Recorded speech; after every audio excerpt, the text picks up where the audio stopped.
मेरे प्रिय दर्शकों नमस्कार। ऋषि ज्योतिष में आपका स्वागत है। दर्शकों, ऋषि ज्योतिष समय समय पर आपका मार्गदर्शन करता रहा है। सबसे पहले मैं आपको बहुत दिल से धन्यवाद दूं कि आप मेरे वीडियो बड़ी उत्सुकता से देख रहे हैं। आशा करता हूं आगे भी देखते रहेंगे। जैसा कि आपको मालूम है, ऋषि ज्योतिष आपके द्वारा दी हुई कुंडली, आपकी प्रॉब्लम के ऊपर वीडियो बना करके आपका मार्गदर्शन करता है। उसके लिए जरूरत है मेरे चैनल पर जुड़ने के लिए। आप कमेंट्स में आप अपना नाम, जन्म की डिटेल और स्थान और समय अवश्य लिखें, ताकि मैं आपका वीडियो बना करके आपको जो प्रॉब्लम है उसके संबंध में आपका मार्गदर्शन अच्छी तरह से कर सकूं। क्योंकि 15-20 मिनट का वीडियो होता है, एक दो प्रॉब्लम आपकी होती है तो उसमें इतना ही संभव है। बाकी पूरे परिवार के लिए, A to Z के लिए मैं पत्रिकाएं हिंदी में लिखता हूं। 25-30 पेज हो जाते हैं। जो इच्छुक है संपर्क कर सकता है। ऋषि ज्योतिष आज आपको एक पुरुष जातक की कुंडली में यह बताने जा रहा है कि सप्तम भाव में शनि देव का क्या प्रभाव है। शनि देव से सभी डरते हैं, क्यों? शनि न्याय का देवता है। सबसे पहले ये देखते हैं कि हमारे शनि देव की क्या स्थिति है। तो शनि देव प्रभाव तो देता है, लेकिन परिश्रम कराने के बाद देता है। कारक होते हुए भी वह स्ट्रेस करता है। तो दर्शकों, ये आपकी कुंडली का खाका है, यह लगन है। लगन और लग्नेश, जो आपकी यहां पर राशि आई है वो लगन की राशि है, उसका स्वामी लग्नेश है। वह समझो आपका प्रतिनिधि कर रहा है। अगर वो पीड़ित है तो आप पीड़ित है, वो शुभ प्रभाव में है तो आप भी शुभ प्रभाव में है, ऐश करोगे। द्वितीय भाव धन का भाव, कुटुंब का भाव, तृतीय भाव पराक्रम का भाव, चतुर्थ भाव माता भूमि मकान का भाव है, पंचम भाव शिक्षा संतान, छठा भाव रोग शत्रु और ऋण का भाव है, सप्तम भाव, आज बात यहां की हो रही है कि सप्तम भाव जीवन साथी का भाव है, रोजगार का भाव है। और जीवन साथी के साथ साथ जो जीवन साथी भी एक पार्टनर है, यहां पर हम जो व्यवसाय करते हैं पार्टनरशिप में, उसके लिए भी सप्तम भाव ही देखा जाता है। अष्टम भाव आयु और कष्टों का, नवम भाव भाग्य का भाव और धर्म का भाव है, दसम भाव आप जो भी काम कर रहे हैं उसको ऊंचाई तक ले जाने वाला दसम भाव है, पिता के सुख का भाव है। वैसे पिता के लिए नवम भाव है और पिता का सुख आपका 10वां भाव। एकादश भाव आपकी सोसाइटी, आपके बड़े भाई, आपकी इच्छा पूर्ति का भाव है और आमदनी का भाव है। आमदनी सबको चाहिए। वैसे आमदनी के कई योग बनते हैं, ये पर्टिकुलरली एकादश भाव आमदनी का भाव है। द्वादश भाव खर्च का भाव है।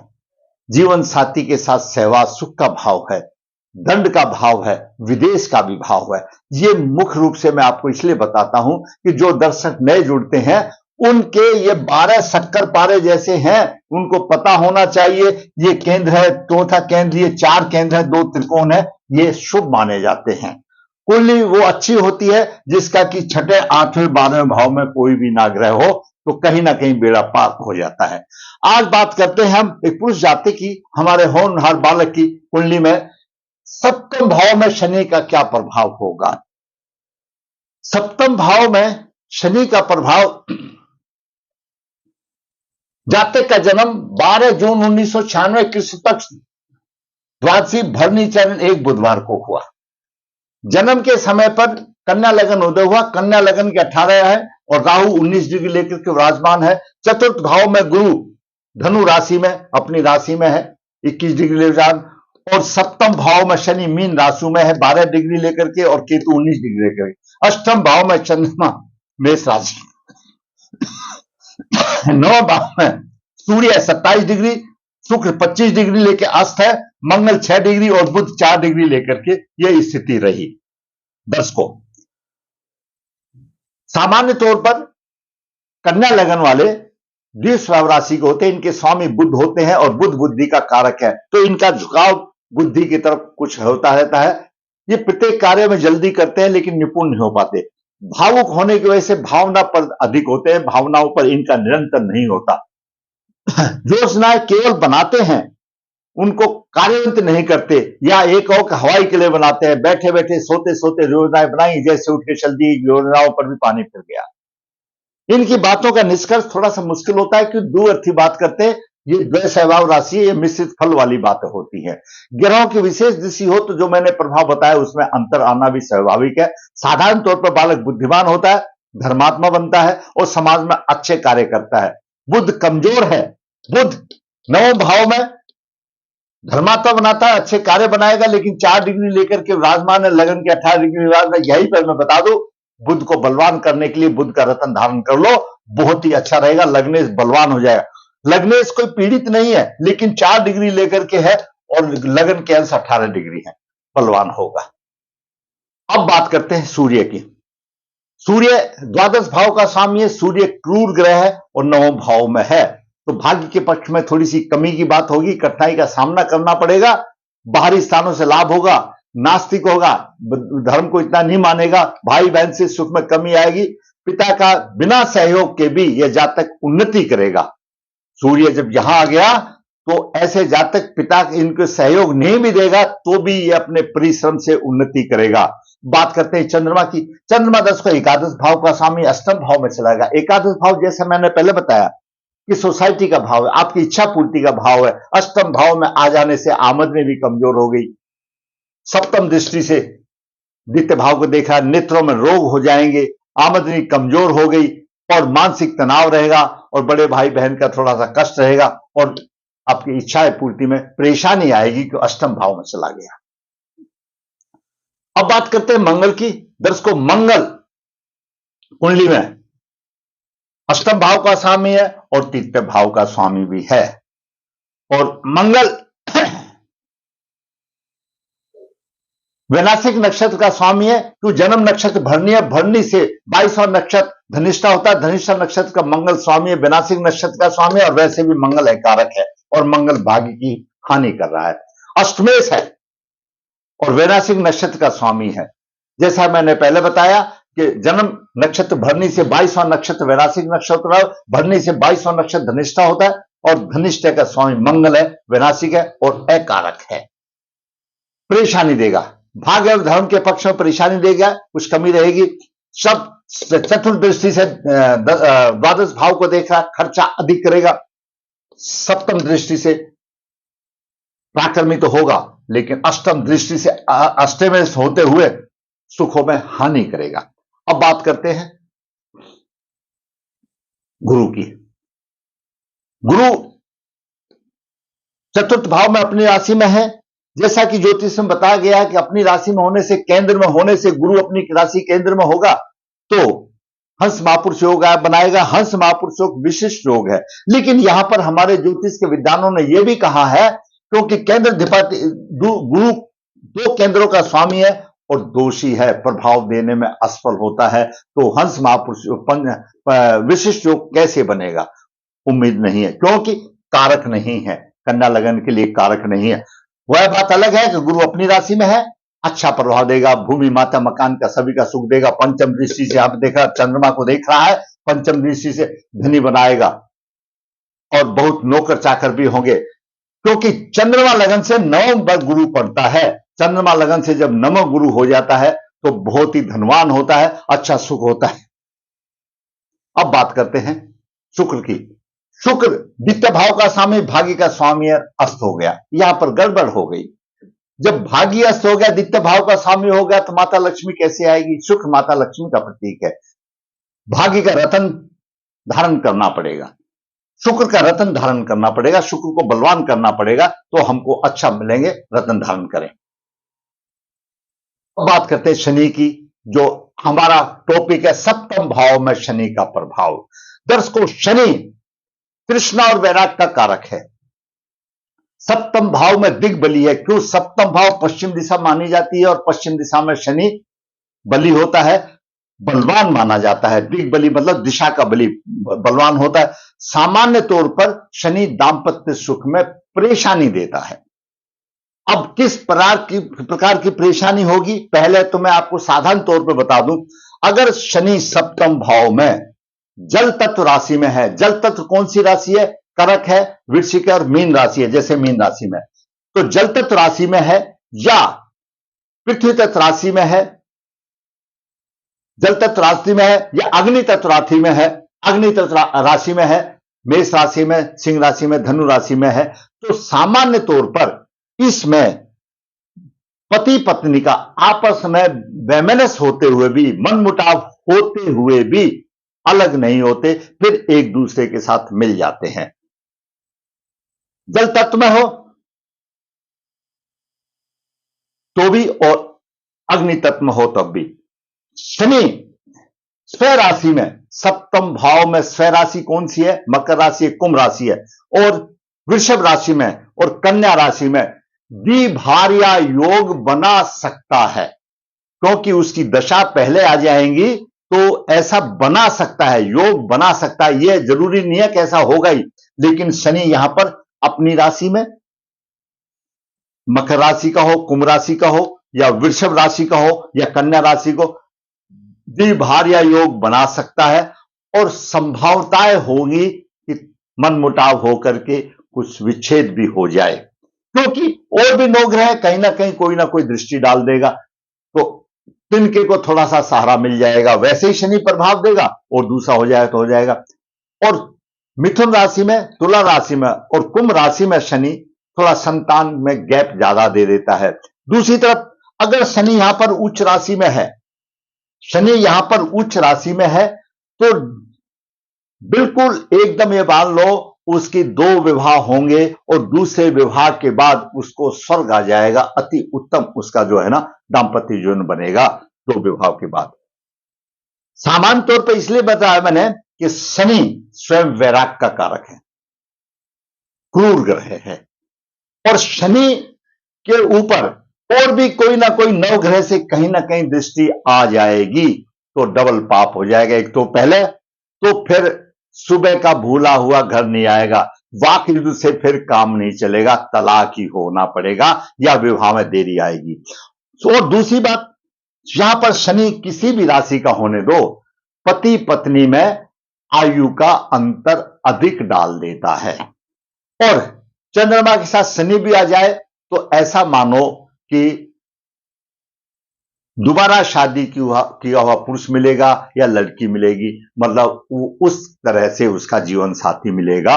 साधारण तौर पर ऐसा मान लो कि सप्तम भाव में शनि प्रॉब्लम ही देगा, परेशानी ही क्रिएट करेगा। और शनि की परेशानी मुख्य रूप से क्या होगी? विवाह में अनावश्यक देरियां होंगी और जीवन साथी की आयु में अधिक अंतर मिलेगा। 10-10, 15-15 साल का भी अंतर मिल जाता है, और जहां थोड़ा सा पाप प्रभाव हो जाए तो एकदम विच्छेद हो जाएगा। तो इस प्रकार के शनि सप्तम भाव में फल देगा, जैसा कि यहां पर है शनि के साथ केतु है और राहु की दृष्टि है, तो इस तरह से 3 पाप प्रभाव आ गए। और भाई कुंडली में और भी बाकी ग्रह कहीं ना कहीं से होगा, इसमें अगर शुभ दृष्टि भी होगी शनि के ऊपर और दूसरा पाप नहीं होगा, कुछ राहत हो सकती है। वो डिपेंड करता है आपकी कुंडली कौन सी है, क्या कारक है क्या नहीं है। नहीं तो साधारण तौर पर ऐसा मान के सोचो कि आपके अगर किसी के सप्तम भाव में शनि है तो उसका बच्चे का गहन अध्ययन करा लो, और उससे ऐसी नौबत आए तो उससे पहले ही उपाय कर लेना बेहतर होगा। यहां पर लगन में राहु है और शनि सप्तम में है और केतु है, तो साधारण तौर पर देखो 3 पाप ग्रह इकट्ठे हो गए। और शनि यहां पर पंचम भाव का स्वामी तो है ही, लेकिन छठे भाव का स्वामी है। छठे भाव का स्वामी जहां पर भी होगा परेशानी देगा, रोगी बनाएगा, रोग देगा, किसी ना किसी तरह से अशुभता की कोई कमी नहीं, शुभता नहीं देगा। मैंने इसलिए आपको इन शॉर्ट में बता दिया कि जब सप्तम भाव में शनि देव होते हैं उस कुंडली का गहन अध्ययन कर लो और उसका उपाय बड़ा आसानी है। ऐसी ऐसी चीजों का शादी से पहले बहुत अच्छा उपाय है और वो उपाय हमने सफल होते हुए देखा है, ऐसा नहीं है। तो यहां पर शनि दाम्पत्य सुख में परेशानी होगा, शादी में अनावश्यक देरी होगी, उच्च आयु में अधिक अंतर डालेगा और रुकावट भी हो सकता है। यहां पर शनि देखिए केतु के साथ है, और दसम दृष्टि यहां पर गुरु को पीट रहा है, सप्तम भाव को भी पीट रहा है और सप्तम भाव के स्वामी को पीट रहा है। शनि वैराग्य का कारक भी है, तो उसमें वैराग्य भी दे सकता है, यानी शादी ना भी हो ऐसा भी कर सकता है। तो दर्शकों, ऐसी कुंडली में मैंने आपको सभी राशियों में जो शनि का प्रभाव होगा उसके विषय में मैंने आपको बताया। अब बात करते हैं उपाय की। दर्शकों, लगन में राहु है, राहु गहरी सोच वाला बनाता है, शनि के बाद राहु गहरी सोच वाला बनाएगा, ऐसा दिमाग उसको तेज होगा, उन्नति के लिए वो परिश्रम करेगा, थोड़ा सा मानसिक में चिंताएं भी रहेंगी, और पंचम दृष्टि से यहां पर शिक्षा संतान में परेशानी आएगी। सप्तम दृष्टि से राहु भी यहां पर मधुरता की कमी करेगा, और साथ में शनि आ गया तो विच्छेद भी कर देगा। कोई समस्या वाली बात ही नहीं है, घर बस जाए। नवम दृष्टि से राहु यहां पर नवम भाव को देख रहा है, नवम भाव को तो ऊंचा तो उठा रहा है, लेकिन सूर्य को पीड़ित कर रहा है, सूर्य पीड़ित हो रहा राहु से, प्रबल पित्त दोष आ रहा है। अब बात करते हैं केतु की। केतु सप्तम भाव में, अभी देखिए केतु अकेला ही होने दो, चाहे शनि नहीं है तो भी स्त्री के पक्ष में कष्ट दे रहा है या जीवन साथी के पक्ष में कष्ट दे रहा है, और फिर तो शनि साथ में आ गया, यह भी एक किस्म से शापित योग हो जाता है। शनि केतु के साथ युति है, यह भी एक परेशानी वाली बात है। शनि और केतु की युति सप्तम भाव में परेशानी देगी, वो इस कुंडली की अलग बात। जब अकेला शनि ही परेशान मधुरता की कमी कर रहा है, तो साथ में केतु राहु का प्रभाव आ गया, तो और सोने पे सुहागा और गवर्नमेंट की स्टैंप लग गई। अब इसके तो जीवन साथी में प्रॉब्लम आएगी, बड़ी आयु का मिलेगा, हो सकता है शादी में विवाह में देरी भी हो सकता है ना भी हो, और होने के बाद में जैसे थे मतलब तलाक भी हो जाए। ये मैंने आपका केतु का प्रभाव बता दिया। पंचम दृष्टि से केतु आमदनी को कम करेगा, लगन को देख रहा है, दिमाग में परेशानी वाली बात करेगी, और केतु नवम दृष्टि से यहां देख रहा पराक्रमित तो होगा। तो ये साधारण उपाय है। अब बात करते हैं उपाय की। दर्शकों, पितृदोष है, पितृदोष निवारण करना चाहिए। केंद्र में राहु केतु है, आपकी ग्रहों की स्थिति कैसी भी हो, अगर केंद्र में राहु केतु है, यहां हो या यहां हो, तो समझो कालसर्प दोष निवारण कराते रहना चाहिए। और कालसर्प दोष दर्शकों शांत होता है, पितृदोष तो वन टाइम है, एक टाइम है, हो गया, आपका कर्मों का प्रायश्चित हो गया, या कोई आपका पूर्वज है तो उससे मुक्ति होगी। लेकिन कालसर्प दोष या और जो भी अशुभ योग होते हैं, ये सिर्फ शांत होते हैं। जब तक हमारी क्रियात्मक उम्र रहती है, कुछ करने की उम्र रहती है, हर 5-6 साल के बाद उसकी शांति करा लेने से आपको बहुत अच्छा फायदा मिलेगा। तो कालसर्प योग कराना चाहिए। बुध का रत्न धारण करें और शुक्र का रत्न धारण करें, और अच्छा होगा कि इनका रत्न गले में धारण करें, तो यहां पर महापुरुष योग बन जाएगा, और शुक्र उच्च दृष्टि से यहां देखेगा, दांपत्य सुख में वले वले हो जाएंगी। और ऐसी कुंडली का दोष निवारण करके, लड़का है पुरुष है तो अर्क विवाह करें, और कन्या है तो कुंभ विवाह करें, और फिर भूल जाओ, थोड़े दिन के बाद आनंद में जीवन अपने आप श्री प्रभु हरि देंगे। तो मैंने आज आपको होनहार बालक की कुंडली में यह है, मैंने आप उसको बताया। आपका भी कुछ ऐसा है तो समय से पहले ही जाग जाओ, कर लो, नहीं है तो आजकल तो एक बार रिश्ते नहीं होते तो दोबारा कहां से होगा। दर्शकों, मैंने आपका मार्गदर्शन करने की कोशिश की, मैंने संक्षेप में बताने की कोशिश की शनि का सप्तम प्रभाव में क्या है, और आप समझते हैं कि आपका मार्गदर्शन हुआ है, तो मैं कहूंगा मेरा वीडियो लाइक अवश्य करें, शेयर करें, ताकि और दोनों और बाकी का भी हो। ऋषि ज्योतिष नर्मदा जी के तट के नजदीक है, यहां पर कालसर्प दोष पितृदोष की पूजा की जाती है। जो इच्छुक है संपर्क कर सकता है। ऋषि ज्योतिष हाथ से पत्रिका लिखता है, जो इच्छुक है संपर्क कर सकता है। ऋषि ज्योतिष कन्या भाव के लिए गुण मिलान की प्रक्रिया बिना किसी शुल्क के राह आसान करता है, जो इच्छुक है संपर्क कर सकता है। ऋषि ज्योतिष आपके प्रॉब्लम दी हुई कुंडलियों का विश्लेषण करके आपका मार्गदर्शन करता है। जुड़ते ऋषि ज्योतिष चैनल पर जुड़ने के लिए। दर्शकों, आपको अच्छा लगा लाइक करें, शेयर करो और मेरा चैनल सब्सक्राइब हो ताकि मेरा भी मनोबल ऊंचा हो और इसी प्रकार मैं वास्तु कुंडली बना करके आपका भी मार्गदर्शन करता रहूं। धन्यवाद।